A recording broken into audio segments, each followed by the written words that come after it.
Hello everyone. এই মুহূর্তের সবচেয়ে বড় খবর হলো 26,000 চাকরি বাতিল নিয়ে যত দিন যাচ্ছে এসএসসি ততই চাপে পড়ে যাচ্ছে।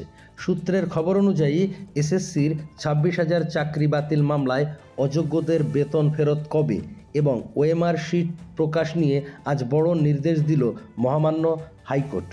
আগামী বুধবারের মধ্যে এসএসসিকে সমস্ত ওএমআর প্রকাশ নিয়ে অবস্থান জানাতে নির্দেশ দিল মহামান্য কলকাতা হাইকোর্টের ডিভিশন বেঞ্চ।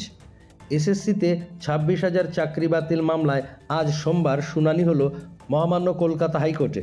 যেহেতু সুপ্রিম কোর্ট কলকাতা হাইকোর্টের রায়ের কিছু অংশ পরিবর্তন করেছে এবং বাকি সমস্ত রায় বহাল রেখেছে, সেহেতু এসএসসি কেন এখনও সমস্ত ওএমআর প্রকাশ করল না, এসএসসির উদ্দেশ্যে এমনই প্রশ্ন ছুড়ে দিলেন মহামান্য কলকাতা হাইকোর্টের বিচারপতি দেবাংশু বসাকের ডিভিশন বেঞ্চ।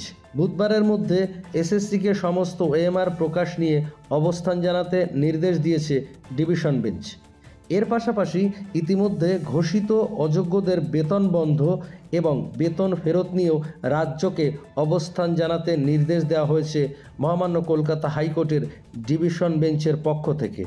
এছাড়াও এসএসসি তদন্তের অগ্রগতি কতটা হলো তাও জানতে চায় ডিভিশন বেঞ্চ। আগামী বুধবারের মধ্যে সিবিআইকে তদন্তের সামগ্রিক অগ্রগতি জানাতে নির্দেশ দিয়েছে মহামান্য কলকাতা হাইকোর্টের ডিভিশন বেঞ্চ।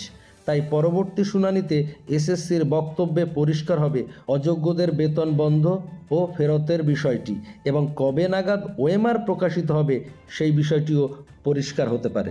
সকলে ভালো থাকুন, সুস্থ থাকুন। ধন্যবাদ।